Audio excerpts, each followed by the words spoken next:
there's liners, there's methane gas captures, there's leachate treatment facilities. So in this type of market where there's a high water level, we don't dig down into the ground. We actually build the raise. So the waste actually sits above the water line.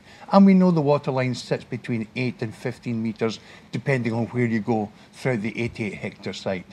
So the topography studies, the engineering analysis, and the physical data we've collected, we know exactly how to build that eco-park and how to deliver sustainability in that area for the residents of Epi and the state itself. So you're giving guarantees that waste will not be dumped in the water?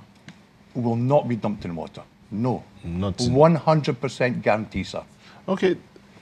And what about leaking? Because by the time the waste collects, it will leak out and seep into the water bodies. So this is what we talk about, an engineered landfill. So this thick rubber liners goes into the cell, what we call a cell, and it's watertight. And there's a system there to catch the leachate even before it reaches the membrane in the cell. It's very technical and very high advanced. I mean, this is what Lagos needs for the 21st century. And that's what you're building in it? That's exactly what we're building. Is it on ground already, or it's in the process? No, it's in the ground. We've started the remediation work. If I just touch on something, maybe you've seen it in the media. I was with some media last weekend, and we visited the site. We showed them the landfill layout, the way bridges that we've built. But I just need to highlight something. The infrastructure we've built in place already at Epi landfill should have taken us between 4 and 5, 6 months. But because the way the waste was indiscriminately dumped there, it took us 10 months to build the access roads and the way bridges because of the fundamental engineering we had to do to make the ground stable to construct on. And this is going to be the major problem. The remediation work is going to be more intensified than the physical building of the eco-park. Okay, now a lot of people don't seem to have received your Cleaner Lagos bins. What are the challenges you have in that regard? Well, it's a fundamental, as I said before. We have to cohesively ramp up the service. And let me give you an example. There's over 500,000 collection points.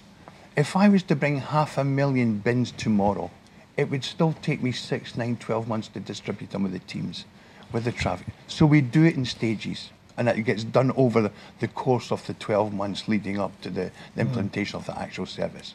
So are you doing it neighborhood by neighborhood? Yes, or by what? LCDA by LCDA, Oh, yes. okay. And then we understand the aesthetics of the state, you know, with high income areas, low income areas, high density, low density. So we have a heat map.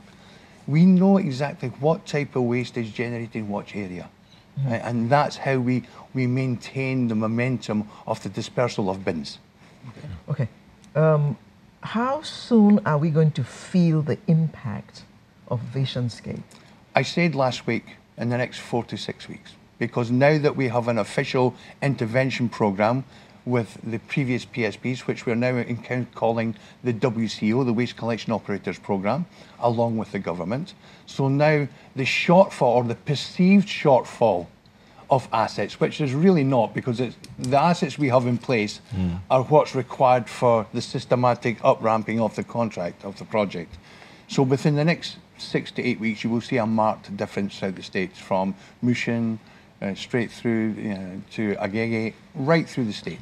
So you're saying that by the end of April, we're going to begin to feel the impact, Oh, because we don't feel it right now. No, and rightly so. And if you go back to the early 80s, you would have spoke to the Londoners, they would say the same when first cycle contracts taken over.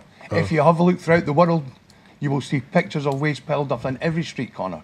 Okay. This is what Just hold your thoughts a moment. We'll take a break. We'll come back and continue the conversation. Please don't go away.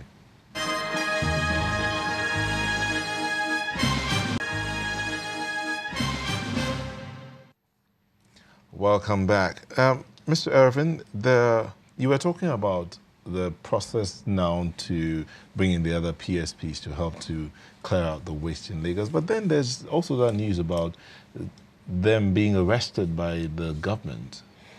I think there's a misconception on behalf of the state and Lagosians.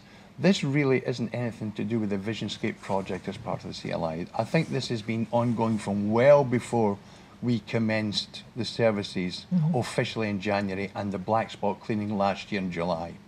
And this is something that's been ongoing. It's just unfortunate that the small part of the PSP community are forced in this, and we've been dragged into it. And we have to, as you understand, an international company, sir, we have to react to that. We can't sit back and allow the brand and the services that we do to be tainted. There's talk about bin liners. Yes. Yeah. What's the story about that Oh, one? the story there is this contract requires 15 million bin liners a year. 15 million just a year. That's a huge amount of bin liners. So we're in the process of rolling out the bin liners as, again, LCDA at Pt.2.